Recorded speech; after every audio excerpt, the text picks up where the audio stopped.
ছাত্রছাত্রীরা কেমন আছো?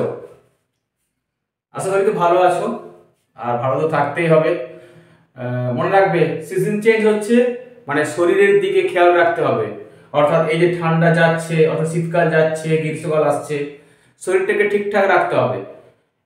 মনে রাখবে, ক্লাস 10-এ কোনোভাবেই কিন্তু শরীর খারাপ হওয়া যাবে না, কারণ শরীর খারাপের জন্য সময় নষ্ট করার মতো সময় আমাদের হাতে এখন নেই, তাই না? তো চলো, আমরা বাংলা ব্যাকরণ পড়ছিলাম না, আজকে শেখাবো করণ কারক।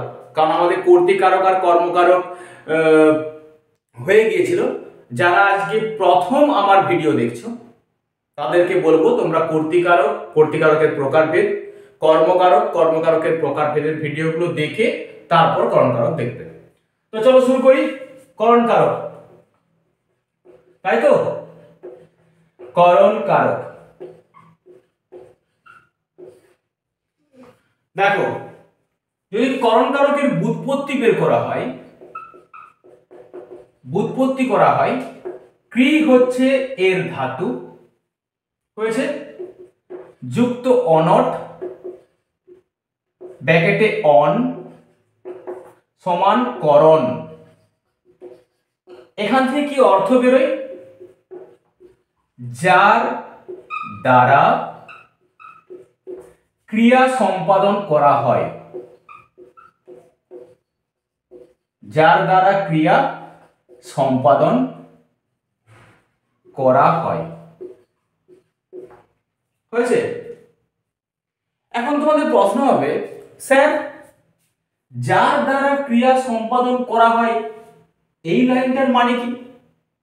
তো চলো, লাইনটার অর্থ বুঝতে গেলে উদাহরণ তো নিতে হবে, উদাহরণ না নিলে বুঝবে কি করে? তো চলো দেখো,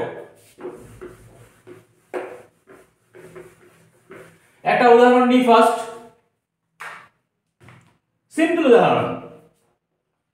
লোকটি কোদাল দিয়ে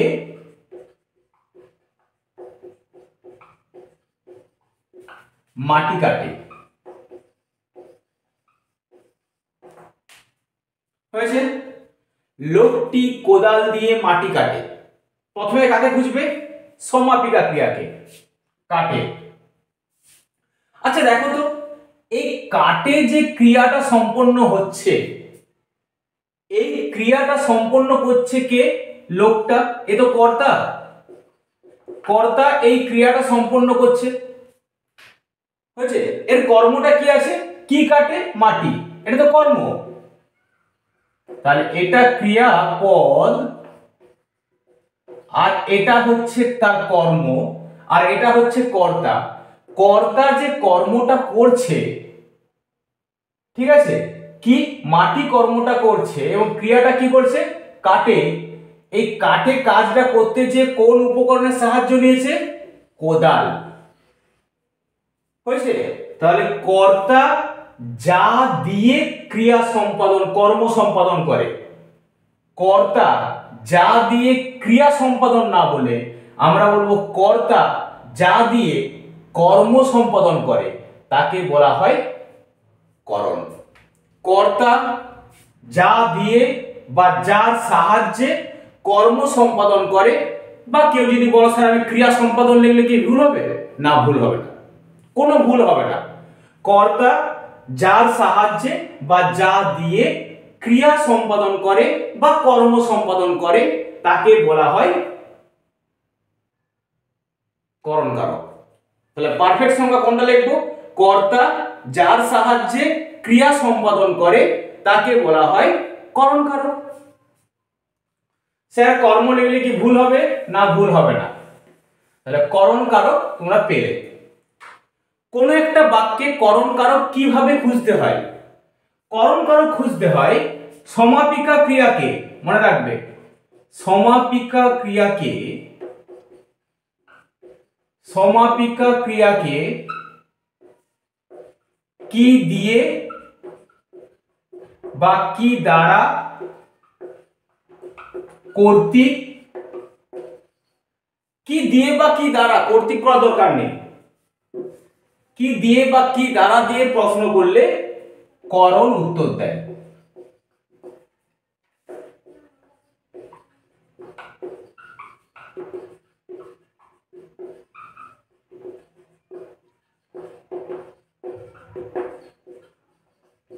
তাহলে সমাপিকা ক্রিয়াকে কি প্রশ্ন করতে হবে, কি দিয়ে বা কি দ্বারা।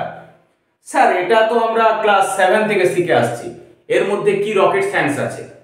এখন পর্যন্ত আমি রকেট সায়েন্সে যাইনি, কারণ মাধ্যমিকে তোমাকে এটা জিজ্ঞাসা করবে না কখনোই যে তুমি করণকে কিভাবে খুঁজবে, এটা তোমার প্রশ্ন নয়। মাধ্যমিকে কেমন প্রশ্ন আসবে সেই টপিকসে আমি যাচ্ছি। তোমাকে বলবে দেখো যে করণ কারকের ভাগগুলো কি কি, তোমায় কি বলবে যে করণ কারকের যে প্রকারভেদ আছে সেই প্রকারভেদ থেকে উদাহরণ দাও।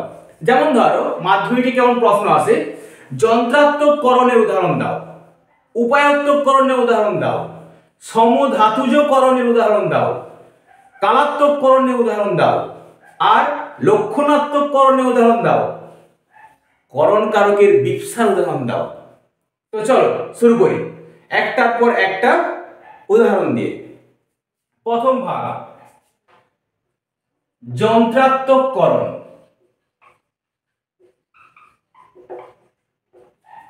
হয়েছে যন্ত্রাত্মক করণ। দেখো করণ বানান কিন্তু কখনোই দন্তন্য হয় না, করণ কিন্তু মূর্ধন্য হয়। হয়েছে, মনে রাখবে যখন যন্ত্র কোন বস্তু, যখন যন্ত্র অর্থাৎ কোন একটা যন্ত্র যখন করণ হয়, সিম্পল বোঝো, এর মধ্যে কোনো কিছুই নেই, যে যখন একটা যন্ত্র যখন করণ হবে তখন তাকে বলা হয় যন্ত্রাত্মক করণ। কাঠ পুড়ে কেন? আরে কাঠ দাহ্য পদার্থ, তাহলে যন্ত্রাত্মক করণ কাকে বলে না, যখন কোন একটি যন্ত্র বা যখন একটি যন্ত্র বাক্যের করণ হয় তখন তাকে বলা হয় যন্ত্রাত্মক করণ। এখানটায় একটা প্রশ্ন পড়ে যায়, যন্ত্রাত্মক করণের অপর নাম কি? এটা বলা হয় সাধনকরণ। কি বলে? সাধনকরণ। এখন তোমাদের প্রশ্ন হবে, স্যার এসব ছাড়ুন, আপনি একটা পারফেক্ট সংজ্ঞা লিখে দিন যেটা পরীক্ষায় লেখা যাবে। আচ্ছা বেশ, লিখো। বাহ্যেন্দ্রিয়, তখনই তো কোয়ালিটি হাই উঠবে না। বাহ্যেন্দ্রিয় গ্রাহ্য বস্তু, বাহ্যেন্দ্রিয় বয়াকার হয় যখন একা দন্তনে দয়রফলা হস্যি অন্তস্থ গ্রাহ্য বস্তু যদি ক্রিয়া সাধনের করণ বা উপায় হয় তবে তাকে বলা হয় সাধন বা যন্ত্রাত্মক করণ। আই রিপিট, বাহ্যেন্দ্রিয় গ্রাহ্য বস্তু যদি ক্রিয়া সাধনের করণ বা উপায় হয় তখন তাকে বলা হয় সাধন বা যন্ত্রাত্মক করণ। উদাহরণ দেখো, উদাহরণ কি? কুঠারে কাঠ কাটে। দেখো তো, ভেবে নাও, এই মুহূর্তে আমার বুদ্ধি একটু কম, নিজেকে একটু বোকা বোকা ভাবছি আমি। কি কাটে? কাঠ, কর্ম। কে কাটছে? কর্তা। আমার কাছে উৎস আছে, নেই, আমার দরকার নেই। কে কাটে? কর্তা উৎস। এই কি দিয়ে কাটে? কুঠার দিয়ে। দেখো তো, এই কুঠারটা কি একটা যন্ত্র নয়? কুঠারের জায়গায় করাত হতে পারে, দা হতে পারে, যাই বলো না কেন সবগুলোই কিন্তু একটা যন্ত্র।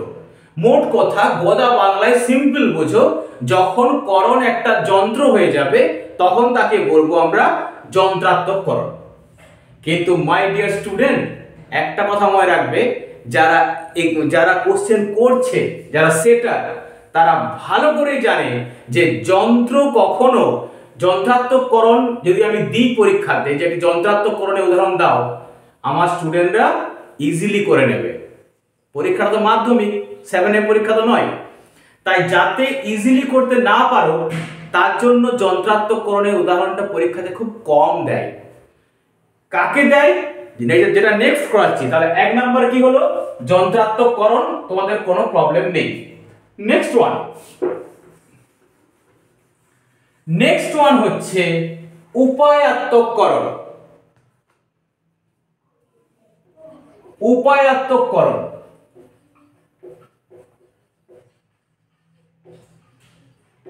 ক্লিয়ার, করণ কিন্তু মূর্ধন্য হবে।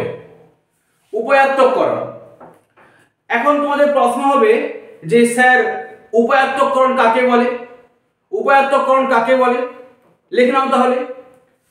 ক্রিয়া সাধনের উপায় যদি বাহ্য ইন্দ্রিয়গ্রাহ্য বস্তু না হয়, মনে রাখবে, ক্রিয়া সাধনের উপায় যদি বাহ্য ইন্দ্রিয়গ্রাহ্য বস্তু না হয় তবে তাকে বলা হয় উপায়াত্মককরণ। ইন শর্টস কি বুঝবে না, উপায় মানে কি, একটা প্রসেস বা একটা পদ্ধতি। উপায় কি আমরা দেখতে পাই, ধরো তুমি বললে তুমি কোনো একটা কাজ করছো, কোনো একটা উপায়ে কাজটা করছো, হয়েছে, সেই উপায়টা কি আমরা দেখতে পাই কখনো? সিম্পল বোঝো, উপায় কি আমরা কখনো দেখতে পাই? উপায় আমরা কখনো দেখতে পাই না। সো তাই উপায়কে কি বলা হয়, বাহ্য ইন্দ্রিয়গ্রাহ্য বস্তু নয়। স্যার যন্ত্রাত্মককরণে আমরা যন্ত্র তো দেখতে পাই, তাহলে এই যন্ত্রাত্মককরণে যন্ত্র যেমন দেখতে পাই, উপায়াত্মককরণে উপায় আমরা দেখতে পাই না। এখন উপায়াত্মককরণ সহজে কি হয় মনে রাখবে না, কোনো একটা উপায় হলেই হবে, যার সাহায্যে কোনো কিছু একটা উপায় বোঝাবে, যে কোনো উপায়ের দ্বারা কোনো কাজ করা বোঝাবে। একটা উদাহরণ দিলেই তোমাদের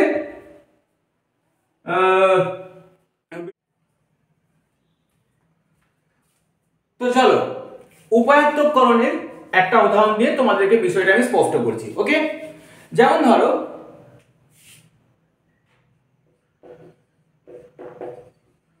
হিংসার দ্বারা নয়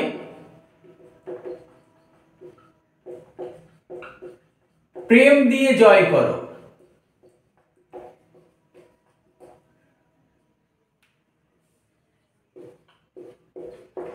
আচ্ছা তোমরা বলো তো, এই যে দ্বারা আছে না, করণ দ্বারা কি করে চিনবো বলো তো?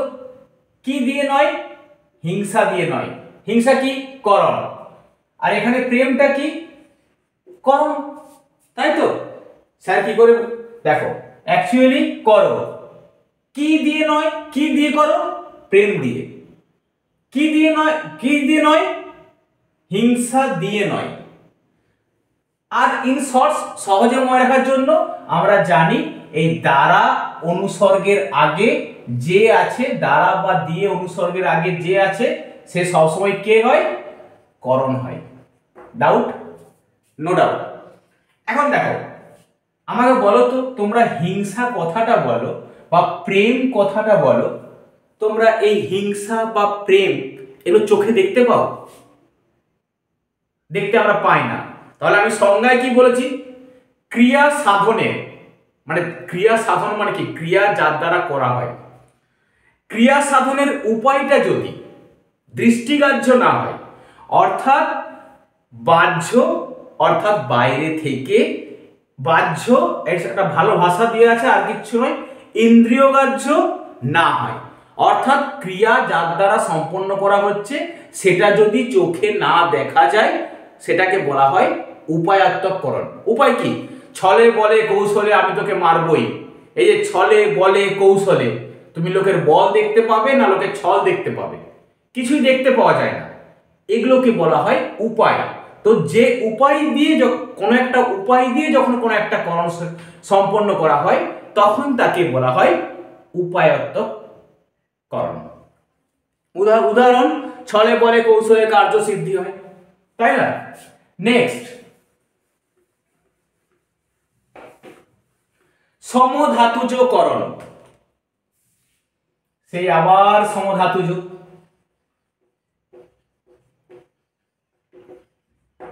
সম মানে সমান, ধাতু মানে ধাতু, আর জ মানে জন্ম। অর্থাৎ সমান ধাতু থেকে জন্ম। কোন একটা বাক্যে ক্রিয়াপদ, তাই না, কি বলছিলাম, ক্রিয়াপদ যে ধাতু থেকে জন্ম লাভ করবে, যে ধাতু থেকে জন্ম লাভ করে, সেই একই ধাতু থেকে যখন বাক্যের করণ জন্ম লাভ করবে তখন তাকে বলা হয় সমধাতুজ করণ। কারণ এটা আমরা কর্ম করতে গিয়েও শিখে গেছি, আর কর্ম তো শিখেছি, আর কিছু শিখেছি, সমধাতুজ কর্তাতেও শিখেছি, আর সমধাতুজ করণও পেলাম।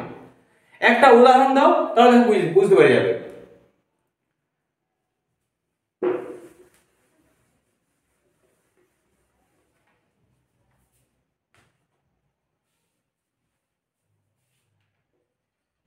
কি মায়ার বাঁধনে বেঁধেছ আমায়, বামনদেব থেকে নেওয়া হয়েছে উদাহরণটা এটা। কি মায়ার বাঁধনে বেঁধেছ আমায়,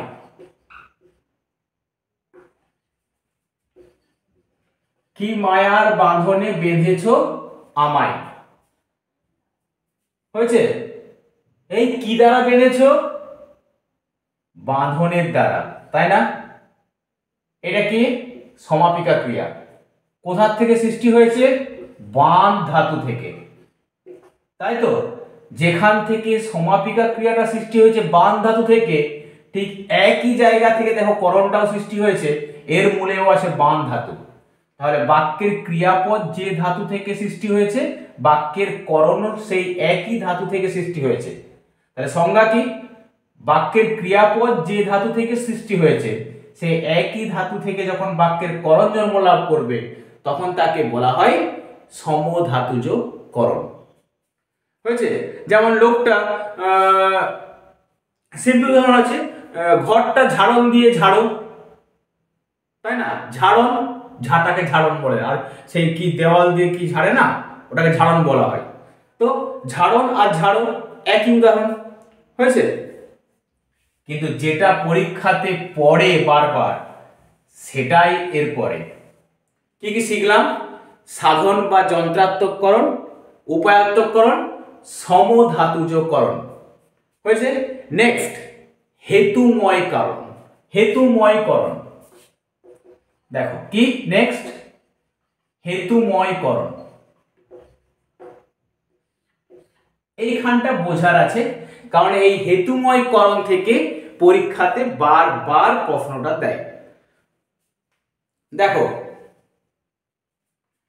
এটা ভীষণ ইম্পর্টেন্ট, প্রত্যেক বছরের জন্য থাকে, তোমাদের জন্য ভালোভাবে বোঝে নাও। হেতু মানে কি? কোন একটা কারণ। তাহলে সংজ্ঞা কাকে বলে? সেই কাঠ পুড়ে কেন? কোন কারণ বা হেতু বোঝাতে যে করণ কারক হয়, সংজ্ঞা ভালো করে বুঝে নাও। কোন কারণ বা হেতু বোঝাতে যে করণ কারক হয় তাকে বলা হয় হেতুময় করণ বা কারণ অর্থে করণ। হেতুময় করণকে আরেকটা অপর নাম হচ্ছে কারণময় করণ। অর্থাৎ কোন একটা কারণে কোন একটা কাজ হবে। তাহলে কি বলবো আমরা? হেতুময় করণের অপর নাম কারণ অর্থে কারণ। কারণময় না করে বলো কারণ অর্থে করণ। এটা আরো শুনতে ভালো লাগছে, আর কিছু নয়, নাথিং এলস। দেখো একটা উদাহরণ দিলেই, ছেলেটি যন্ত্রণায় কাঁদছে। দেখো তো একবার, ছেলেটি যন্ত্রণার দ্বারা কাঁদছে, তাই তো? ভালো করে ভেবে দেখো, ছেলেটি যন্ত্রণায় কাঁদছে, যন্ত্রণার হেতু কাঁদছে, অর্থাৎ যন্ত্রণার কারণে কাঁদছে, হচ্ছে না? এটা বলা হয় হেতুময় কারণ। হেতু শব্দটা মনে রাখবে, কোনো কারণে কোনো কিছু হবে। আবার যেমন ধরো ভয়ে প্রাণ কাঁপছে, ভয়ের কারণে প্রাণটা কাঁপছে, হয়েছে? এটা হচ্ছে হেতুময় করণের উদাহরণ। ভয়ে প্রাণ কাঁপছে, ভয়ের কারণে প্রাণটা কাঁপছে। এক কথা মনে রাখবে পরীক্ষায় না ভোলার জন্য, এটা বারবার আসে তো, হেতু মানেই হচ্ছে কারণ। কোনো কারণে কোনো করণ হলে, যখন কোনো একটা কারণ করণ হবে তখন তাকে বলা হয়, কারণ করণ হলে তখন তাকে বলা হয় হেতুময়করণ, এটা কিন্তু ভালো করে করবে, কারণ প্রত্যেক বছর মানে প্রায় কম বেশি এক বছর গ্যাপ দিয়ে বলে হেতুময়করণের উদাহরণ দাও, হেতুময়করণের উদাহরণ দাও। এই হেতুময়করণটা থেকে বারবার উদাহরণ ওরা খোঁজে, মানে যারা এক্সাম নেয় তারা, তাই এই হেতুময়করণটা একটু খেয়াল রাখবে। নেক্সট ওয়ান কি? কালাত্মককরণ। এটা এখন ডিস্টার্ব করবে না, যখন দেখবে অধিকরণ শিখিয়ে দেবো না, এই কালাত্মককরণ মাথায় এমন জ্বালাবে এসে, মানে এমন যে পাক খাওয়াবে, গোটায় গুলিয়ে দেবে। দেখো কালাত্মককরণ কাকে বলে? যে করণ দিয়ে কাল বোঝায়, অর্থাৎ যে করণ দিয়ে কোনো কিছু সময় বোঝায় তখন তাকে বলা হয় কালাত্মককরণ। স্যার পারফেক্ট সংজ্ঞা, হাই কোয়ালিটি। কাল বা সময় যখন ক্রিয়া সম্পাদনের উপায় রূপে ব্যবহৃত হয়, কাল বা সময় যখন ক্রিয়া সম্পাদনের উপায় রূপে ব্যবহৃত হয় তখন তাকে বলা হয় কালাত্মককরণ। প্রত্যেকটা সংজ্ঞা কিন্তু এ গ্রেড আছে, ঠিক আছে? আমি মুখস্থ বলছি তা কিন্তু নয়, হয়েছে? আমি নিজে কনফার্ম হওয়ার জন্য পুরো লিস্ট রেডি করে আমার সামনে নামিয়ে রেখেছি, তাই আমি নিজে সংজ্ঞাটা দায়িত্ব নিয়ে বলছি, এগুলো হচ্ছে এ গ্রেড কোয়ালিটির সংজ্ঞা। কাল বা সময় যখন ক্রিয়া সম্পাদনের উপায় রূপে ব্যবহৃত হয় তখন তাকে বলা হয় কালাত্মককরণ। উদাহরণ দেখো, কালাত্মককরণে না, যেমন ধরো 3 দিনে ঝগড়া মিটে গেল, এই তো 3 দিনে ঝগড়া মিটে গেল, হয়েছে?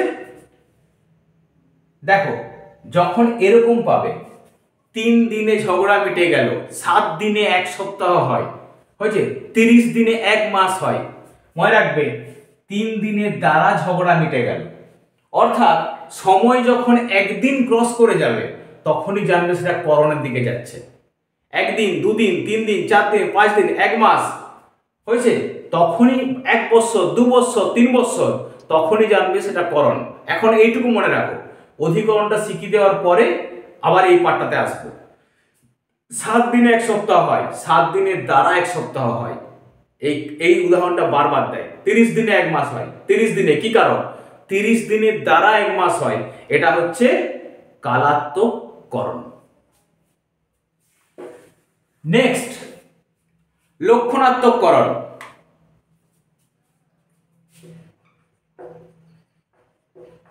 লক্ষণাত্মককরণ কাকে বলে? করণ যখন কোনো লক্ষণ হয় তখন তাকে লক্ষণাত্মককরণ বলে। যা প্রশ্ন তাই উত্তর। Sir high quality. চিহ্ন বা লক্ষণ বোঝাতে যে করণ কারকের প্রয়োগ হয়, চিহ্ন বা লক্ষণ বোঝাতে যে করণ কারকের প্রয়োগ হয় তখন তাকে বলা হয় লক্ষণাত্মককরণ। যেমন দেখো, এটা প্রায় যে কোনো সহায়িকাতেই পাও তোমরা, শিকারী বিড়াল গোফে চেনা যায়, তাই তো? শিকারী বিড়াল কি হয় না, গোফে চেনা যায়। দেখো, গোপ দ্বারা চেনা যায়। এই গোপটা কি? তুমি একটা লোককে, আমরা এরকম করি না যে কোন একটা লোক যাচ্ছে, আরে ওই লোকটা দেখবি যার শরীরটা এত মোটা, বা কাউকে বলি দেখবি হাতটা একটু লম্বা, কিংবা কাউকে বলি যে যার মাথায় টাক পড়ে গেছে, কিংবা কাউকে আমরা বলি দেখবি মুখের মধ্যে কালো দাগ আছে, এগুলো আমরা কি বলি? কাউকে চেনার লক্ষণ বলি। তো ওই লক্ষণটা দিয়ে তুমি চিনবে, ভালো করে বোঝো। রাস্তা দিয়ে একটা তুমি কাউকে বলছো যে দেখবি ওই মোড়ে একটা লোক দাঁড়িয়ে আছে, যে লোকটা গালটা একটু পোড়া পোড়া আছে, বা একটা হাত দেখবি একটা আঙুল নেই, এগুলো তুমি লক্ষণ বলছো। এই লক্ষণটা কিন্তু করণ।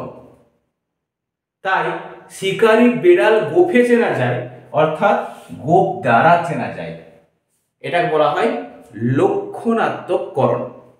অ্যান্ড দ্য লাস্ট ওয়ান, করণ কারকে বিপসা।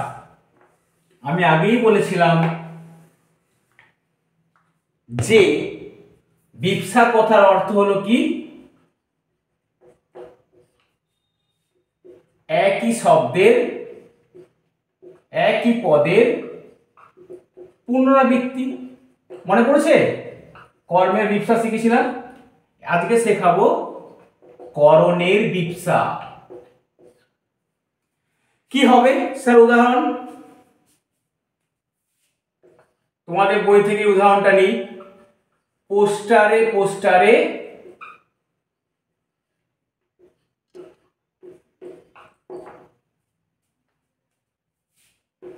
দেওয়াল ছেয়ে গেল, তাই তো? পোস্টারে দেওয়াল ছেয়ে গেল। এই পোস্টার একই বানান, একই স্টাইল, একই রূপ, একই রস, একই গন্ধ, পাশাপাশি আছে না? এবার দেখে নাও এই পোস্টারটা করণ কিনা। এই কি দিয়ে ছেয়ে গেল? পোস্টার দিয়ে। কি দিয়ে ছেয়ে গেল? পোস্টার দিয়ে। দেখো এই পোস্টার কি দিয়ে ছেয়ে গেল? পোস্টারে। একই শব্দ, একই পদ, পাশাপাশি একই রকম বানান নিয়ে, একই চেহারা নিয়ে বসেছে, তাই একে বলা হয় করণের বিপসা। হয়েছে? বিপসা কি তোমাদেরকে আমি আগের ক্লাসেই বলে দিয়েছি। হয়েছে? তো চলো, করণ কারক শেষ হলো, আজ এ পর্যন্তই। পরের দিন হবে নিমিত্ত কারক। প্রত্যেকটা সংজ্ঞা বলে দিলাম, তোমরা খাতায় লিখে নেবে, অবশ্যই লিখে নেবে এই সংজ্ঞাগুলো প্রত্যেকটা কিন্তু হাই কোয়ালিটি। তারপরে আমি করণ কারকের প্র্যাকটিসের জন্য প্র্যাকটিস সেট করণ কারকের আমি কালকে পাঠিয়ে দেব। আর অবশ্যই তোমরা এই ভিডিওটা পুরো দেখবে, তারপরে আমি তোমাদেরকে অনলাইন ক্লাস দেব। অনলাইন ক্লাসের জন্য আমি তো প্রথমেই বলেছি যে তোমরা আমার হোয়াটসঅ্যাপ নাম্বার ডেসক্রিপশনে দেওয়া থাকবে, তোমরা আমাকে হাই লিখে পাঠাবে, তারপরে গ্রুপ তৈরি করা হবে নতুন করে। কোনো প্রবলেম হলে আমাকে জানাতে পারো, কোনো অসুবিধা কিছু নেই। আর একটা কথা, দুমদাম করে চ্যানেলটা সাবস্ক্রাইব করে দিও না। আগে চ্যানেলটায় ঢোকো, চ্যানেলটা দেখো, তোমাদের প্রয়োজন থাকলে তবে সাবস্ক্রাইব করো, না হলে করো না। যদি প্রয়োজন থাকে তবে চ্যানেলে ঢোকো, দেখো, তোমার প্রয়োজন থাকলে সাবস্ক্রাইব করো, নাহলে জাস্ট ওয়াচ এবং ফরগেট ইট, ভুলে যাও এটা। হয়েছে? আমার চ্যানেল কেবলমাত্র স্টুডেন্টদের জন্য, বাকি অন্য কাজের জন্য নয়। হয়েছে? তো আজ এ পর্যন্তই, ধন্যবাদ।